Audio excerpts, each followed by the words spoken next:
पत्नी का वह कौन सा अंग छूने से मर्द धनवान बन जाता है। यह कहानी तब की है जब स्वर्ग, यमलोक और पृथ्वी के बीच संतुलन बनाए रखने के लिए देवताओं और पौराणिक शक्तियों का हस्तक्षेप होता था। यमलोक, जहां यमराज न्याय करते हैं और चित्रगुप्त मनुष्यों के कर्मों का लेखा जोखा रखते हैं, एक दिन विशेष हलचल से भर गया। यमराज अपने सिंहासन पर विराजमान थे और चित्रगुप्त उनके सामने खड़े होकर मनुष्यों के कर्मों का विवरण सुना रहे थे। चित्रगुप्त ने कहा, महाराज, पृथ्वी पर आजकल लोग भौतिक सुखों के पीछे दौड़ रहे हैं। रिश्तों की गरिमा समाप्त हो रही है और मनुष्य केवल धन को ही अपनी सफलता का मापदंड मानने लगा है। यमराज गंभीर स्वर में बोले, धन का लोभ तो हमेशा से रहा है, परंतु यह देखना जरूरी है कि क्या मनुष्य इसे सही मार्ग से प्राप्त कर रहा है। परिवार, प्रेम और रिश्तों के बिना धन का क्या महत्व। चित्रगुप्त ने सहमति में सिर हिलाया और बोले, लेकिन महाराज, अब तो धन के लिए मनुष्य अपने रिश्तों को भी तोड़ने को तैयार है। हमें इस विषय में हस्तक्षेप करना चाहिए। यमराज चिंतित हो गए। उन्होंने कहा, पृथ्वी पर जीवन के इन पहलुओं को समझने के लिए हमें स्वयं वहां जाना होगा। लेकिन यदि हम सीधे न्याय करने लगें तो मनुष्य हमारी बात का अर्थ नहीं समझेगा। हमें उनकी समस्याओं को उनकी दृष्टि से देखना होगा। चित्रगुप्त ने कहा, आप सही कह रहे हैं महाराज।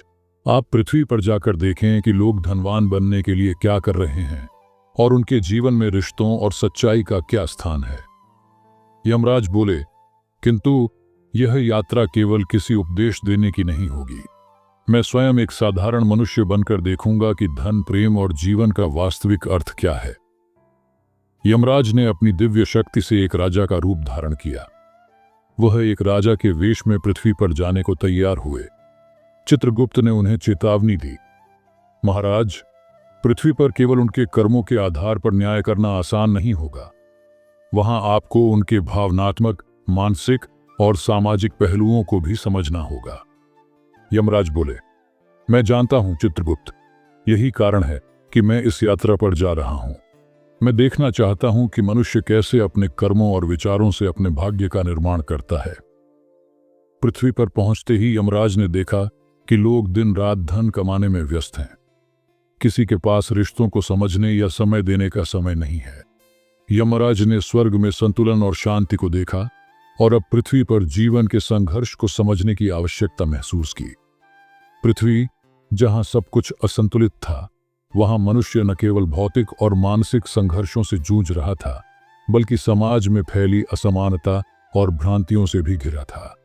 चित्रगुप्त ने यमराज से कहा, महाराज, स्वर्ग में जहां सब कुछ सधता है, पृथ्वी पर हालात कुछ और हैं। मनुष्य अपने भौतिक सुखों के पीछे दौड़ता है और इस दौड़ में वह अपने रिश्तों, धर्म और आत्मा की शांति को नजरअंदाज कर रहा है। यमराज ने सवाल किया, क्या पृथ्वी पर भौतिक सुख ही सबसे बड़ा उद्देश्य बन गया है? क्या वहां कोई अपने जीवन का सच्चा उद्देश्य नहीं समझ पा रहा है? चित्रगुप्त ने उत्तर दिया, जी हां महाराज। मनुष्य धन, संपत्ति और बाहरी सुख के पीछे इतना भाग रहा है कि उसने आत्मा की शांति, धर्म और रिश्तों की महत्वता को खो दिया है। वह केवल भौतिक सुख को ही जीवन का सर्वोत्तम उद्देश्य मानता है, जबकि वास्तविक सुख और शांति इसके बाहर हैं। यमराज ने पृथ्वी पर आकर देखा कि वास्तव में मनुष्य भौतिक सुख के पीछे अपनी पूरी ऊर्जा और जीवन खर्च कर रहा था। घर, गाड़ी, बैंक बैलेंस और बाहरी भव्यता का पीछा करते हुए उसने आत्मिक सुख और संतोष को नकार दिया था। लोग समझते थे कि जितना अधिक धन होगा उतना अधिक सुख मिलेगा, लेकिन यमराज ने महसूस किया कि यह सोच पूरी तरह से गलत थी। एक ओर जहां अमीरों के पास सब कुछ था, धन, महल और सुविधा, वहीं वे अपनी मानसिक शांति और प्रेम को खो चुके थे। दूसरी ओर गरीब लोग भी अपने संघर्षों के बावजूद संतुष्ट और शांत रहते थे। उनके पास भौतिक संपत्ति कम थी, लेकिन उनके जीवन में संतोष, प्रेम और संबंध थे।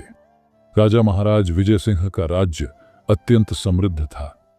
राजमहल अत्यधिक वैभवपूर्ण था, जहां सोने चांदी से सजे महल, रत्न जड़ित सिंहासन और दीवारों पर चमकते चित्र दिखाई देते थे। राज्य की हर आवश्यकता पूरी होती थी और प्रजा के पास हर भौतिक सुख साधन उपलब्ध था। किसानों के पास अच्छी फसलें, व्यापारियों के पास समृद्ध व्यापार और दरबारियों के पास सभी प्रकार की ऐश्वर्य सामग्री थी। लेकिन इस समृद्धि के बावजूद राजा के चेहरे पर किसी प्रकार की संतुष्टि या शांति का संकेत नहीं था। वह सदैव चिंतित रहते थे। उनके दिल और मन में एक अजीब सी बेचैनी थी। उनका जीवन धन, वैभव और ऐश्वर्य से भरा हुआ था, फिर भी उनका मन शांत नहीं था। वह दिन रात अपने राज्य के मामलों में घिरे रहते, लेकिन कहीं न कहीं एक खालीपन का एहसास उन्हें हमेशा घेरे रहता। राजमहल की भव्यता और वैभव के बावजूद राजा का मन कभी शांत नहीं रहता। वह अपने राज्य की समस्याओं से जूझते रहते। कहीं सूखा पड़ जाता, कहीं गरीबों के बीच गरीबी बढ़ जाती और कहीं प्रजा में असंतोष और विद्रोह की स्थितियां बन जाती। उन्होंने कई बार महसूस किया कि भौतिक सुख और संपत्ति की अति भी जीवन में शांति और संतोष नहीं ला सकती। राजा का दिल खाली था और वह अपनी इस असंतुष्टि को समझ नहीं पा रहे थे। राजमहल में सुख साधनों की कोई कमी नहीं थी, लेकिन बाहरी वैभव के बावजूद राजा का मन हमेशा दुख और चिंताओं से भरा रहता। उनके राज्य में कई गंभीर समस्याएं भी थीं। हाल के वर्षों में राज्य में सूखा पड़ा था, जलाशयों में पानी की कमी थी और खेतों में फसलें सूख रही थीं। कृषि उत्पादन में गिरावट आई थी, जिससे किसानों की स्थिति दयनीय हो गई थी। राजा का राज्य समृद्ध था, लेकिन यह समृद्धि केवल कुछ विशेष वर्गों तक ही सीमित थी। गरीब किसानों और श्रमिकों की स्थिति बहुत खराब थी। कई लोग भूखे और प्यासे थे, जबकि महलों में ऐश्वर्य था। राजा का परिवार भी असंतुलित था। रानी और राजा के बीच आपसी संवाद और समझ की कमी थी। राज्य में राजकुमारों और दरबारियों के बीच भी विवाद होते रहते थे। राजा ने बार बार इस असंतुलन को महसूस किया, लेकिन किसी भी उपाय से वह इसे ठीक करने में सफल नहीं हो पा रहे थे। वह सोचते थे कि क्यों सब कुछ होते हुए भी उनके जीवन में शांति और संतोष नहीं है। क्या यह केवल भौतिक संपत्ति और ऐश्वर्य के पीछे भागने का परिणाम था? एक दिन यमराज राजा विजय सिंह के महल में एक साधारण यात्री के रूप में पहुंचे। उनका रूप बेहद सामान्य था, लेकिन उनकी आंखों में गहरी शक्ति और ज्ञान का आभास था। राजा ने उन्हें देखा और सम्मानपूर्वक आमंत्रित किया। राजा ने यमराज से पूछा, आप कौन हैं और किस कारण से इस महल में आए हैं? यमराज ने मुस्कुराते हुए उत्तर दिया, महाराज, मैं एक साधारण यात्री हूं, लेकिन मैंने सुना है कि आप एक समृद्ध और शक्तिशाली राजा हैं, इसलिए मुझे आपके राज्य का अवलोकन करने का अवसर मिला। राजा ने अपनी मानसिक अशांति और राज्य की समस्याओं के बारे में यमराज से बात की। मुझे धन, ऐश्वर्य और शक्ति सब कुछ मिला है, लेकिन फिर भी मन की शांति नहीं है। मेरे राज्य में सूखा है, गरीबों की स्थिति दयनीय है और मेरे परिवार में भी आपसी कलह बनी हुई है। मैं यह नहीं समझ पा रहा हूं कि क्यों मेरे पास सब कुछ होते हुए भी संतोष और शांति की कमी है। यमराज ने गहरी नजरों से राजा को देखा और कहा, महाराज, आप समृद्ध हैं, लेकिन क्या आपने कभी इस समृद्धि का उद्देश्य समझने की कोशिश की है? क्या आप कभी यह सोचते हैं कि इस भौतिक संपत्ति का वास्तविक उद्देश्य क्या है? राजा ने आश्चर्यचकित होकर कहा, यह संपत्ति और ऐश्वर्य मेरा अधिकार है। मेरे राज्य में हर व्यक्ति को सब कुछ मिलता है, लेकिन फिर भी मुझे शांति क्यों नहीं मिल रही है? यमराज ने राजा से प्रश्न किया, क्या आपने कभी अपने भीतर की शांति और संतोष की ओर ध्यान दिया है? क्या आप केवल भौतिक सुख के पीछे भाग रहे हैं या आप अपने जीवन के वास्तविक उद्देश्य को समझने की कोशिश कर रहे हैं? मुझे नहीं पता महाराज। मैं अपने राज्य की समस्याओं का समाधान ढूंढने में व्यस्त हूं, लेकिन कोई समाधान नहीं मिलता। मुझे लगता है कि यदि मैं और अधिक धन और संपत्ति इकट्ठा कर लूंगा तो सब कुछ ठीक हो जाएगा। यमराज ने गहरी सांस ली और कहा, महाराज, भौतिक संपत्ति और ऐश्वर्य के पीछे भागने से कभी सच्चा सुख नहीं मिल सकता। धन केवल एक साधन है, यह आत्मा की शांति और संतुष्टि के लिए नहीं है। वास्तविक सुख आपके रिश्तों, परिवार और समाज के साथ संबंधों में निहित है। उन्होंने कहा, आपकी प्रजा दुखी है, लेकिन यह केवल इस कारण नहीं है कि आपके पास धन नहीं है। यह इसलिए है क्योंकि आपने उनके साथ अपने रिश्तों को नहीं समझा। एक राजा का कार्य केवल अपने राज्य को समृद्ध करना नहीं है, बल्कि यह भी है कि वह अपने लोगों के साथ आत्मिक रूप से जुड़ा रहे और उनके सुख दुख में बराबरी का योगदान दे। जब आपके राज्य में प्रेम, सहयोग और समझ होगा, तभी शांति आएगी। यमराज के शब्दों ने राजा के दिल में एक हलचल मचाई। राजा ने महसूस किया कि वह केवल बाहरी वैभव और धन के पीछे दौड़ रहे थे, जबकि जीवन के सच्चे उद्देश्य को भुला दिया था। वह समझ गए कि समृद्धि और शक्ति का वास्तविक उद्देश्य केवल आत्मिक शांति, संबंधों में समझ और समाज के प्रति जिम्मेदारी निभाने में है। राजा ने यमराज से कहा, मुझे अब समझ में आ गया महाराज। मैं अपने राज्य की समस्याओं को केवल धन से नहीं, बल्कि अपने लोगों के साथ अच्छे रिश्ते और समझ से हल करूंगा। मुझे अपने परिवार, प्रजा और धर्म के प्रति अपनी जिम्मेदारियों को समझना होगा। यमराज ने मुस्कुराते हुए कहा, आपका यह विचार सही दिशा में है महाराज। जब आप अपने रिश्तों और कर्तव्यों के प्रति जागरूक होंगे तो शांति और संतोष आपके पास स्वयं आएगा। फिर यमराज एक किसान के घर पहुंचे और देखा कि उनके घर में कोई महल नहीं था, लेकिन एक गहरी शांति और संतोष था। रामू और सुमित्रा ने उनका स्वागत किया और उन्हें भोजन दिया। यमराज ने दोनों से पूछा, तुम्हारा जीवन बहुत साधारण है, लेकिन तुम्हारी आंखों में शांति और संतोष क्यों है? सुमित्रा मुस्कुराई और बोली, महाराज, हमारा विश्वास है कि वास्तविक सुख भौतिक चीजों में नहीं, बल्कि आत्मिक संतोष में है। जब हम संतुष्ट होते हैं और अपने कर्तव्यों को सही तरीके से निभाते हैं, तो हम सच्चे सुख को प्राप्त करते हैं। यमराज ने रामू और सुमित्रा के जीवन को देखकर समझा कि असली धन और सुख यही है, संतोष, प्रेम और आत्मिक शांति। उन्होंने सोचा कि राजा और अन्य लोग जिन भौतिक सुखों का पीछा कर रहे थे, वे अधूरे थे, जबकि रामू और सुमित्रा का जीवन सच्चे सुख का प्रतीक था। यमराज ने आशीर्वाद देते हुए कहा, तुम दोनों ने हमें सच्चा सुख और संतोष का मार्ग दिखाया। यही असली धन है और यही जीवन का सबसे बड़ा उद्देश्य है। इस प्रकार यमराज को यह समझ में आया कि असली सुख भौतिक वस्तुओं में नहीं है, बल्कि आत्मा की शांति, संतोष और प्रेम में है। रामू और सुमित्रा का जीवन एक आदर्श था, जो यह दर्शाता था कि धर्म, आस्था और संतोष ही जीवन के सच्चे धनोत्तरण के मार्ग हैं। किसी भी परिवार की शांति, समृद्धि और खुशहाली का स्रोत उसकी पत्नी के मन की स्थिति पर निर्भर करता है। पत्नी का मन केवल प्रेम, स्नेह और देखभाल का केंद्र नहीं होता, बल्कि वह परिवार के रिश्तों का गहरा बंधन बनाता है। वह जिस प्रकार से अपने घर और परिवार की देखभाल करती है, उसी प्रकार घर में ऊर्जा का संचार होता है। जब पत्नी का मन प्रसन्न होता है, तब उसका सकारात्मक प्रभाव पूरे परिवार पर पड़ता है।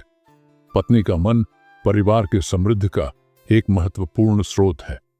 यदि वह मानसिक शांति और संतोष में होती है, तो घर में खुशहाली, समृद्धि और रिश्तों में सच्ची समझ बनी रहती है। यही कारण है कि भारतीय संस्कृति में पत्नी को परिवार की धन्य धारिणी और घर के आंगन में सुख का प्रतीक माना जाता है। मन की शांति और संतोष ही परिवार के हर सदस्य को खुशहाली का एहसास कराती है।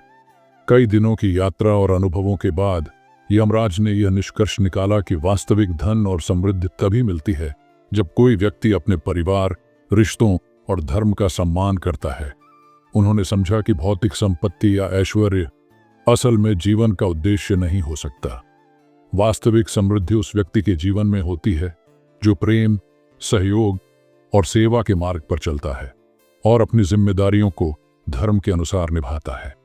यमराज ने रामू और सुमित्रा के जीवन को देखकर यह सीखा कि किसी व्यक्ति का असली मूल्य उसके रिश्तों, उसकी आस्था और उसके द्वारा किए गए कर्तव्यों में है। रामू और सुमित्रा ने भौतिक धन की कमी के बावजूद संतोष और शांति से अपना जीवन जिया, जबकि राजा के पास सब कुछ था, फिर भी वह मन की शांति नहीं पा सका था।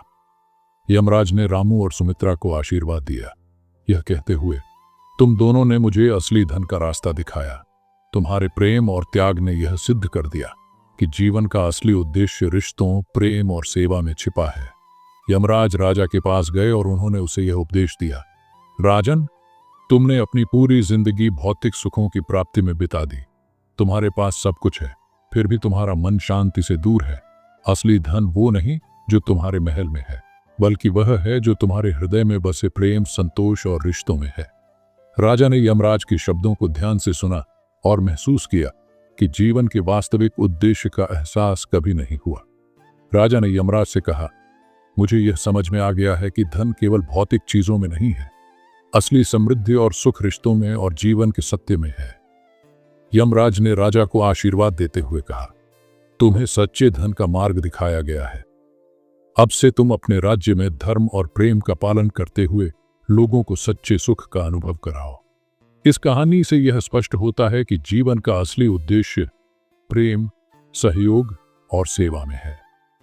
जब व्यक्ति अपने परिवार और रिश्तों का सम्मान करता है और धर्म के अनुसार अपने कर्तव्यों को निभाता है तो उसे सच्चा सुख मिलता है। भौतिक संपत्ति केवल अस्थायी सुख देती है, जबकि आत्मिक संतोष और शांति सच्चे सुख का आधार है। भारतीय संस्कृति और धर्म में यह सिखाया गया है कि धर्मेण हीना पशु भी समान। धर्म के बिना मनुष्य पशु के समान है। जब व्यक्ति धर्म से दूर हो जाता है तब वह अपने असली उद्देश्य से भटक जाता है और वह असल सुख और समृद्धि नहीं पा सकता। किसान रामू और उसकी पत्नी सुमित्रा के जीवन से यह सिद्ध होता है कि जब मनुष्य संतोष, प्रेम और आस्था से जीता है तो वह सच्चा धनवान होता है। यमराज ने यह समझा कि असली धन वही है जो मनुष्य के हृदय में होता है। रिश्तों का सम्मान, परिवार के प्रति प्रेम और जीवन के प्रति आस्था। अगर यह कहानी आपको अच्छी लगी हो तो इस वीडियो को लाइक करके चैनल को भी सब्सक्राइब कर लें ताकि ऐसे ही वीडियो आप तक आती रहे। धन्यवाद मित्रों, फिर मिलते हैं किसी और वीडियो में। कमेंट में हर हर महादेव जरूर लेकर दोस्तों।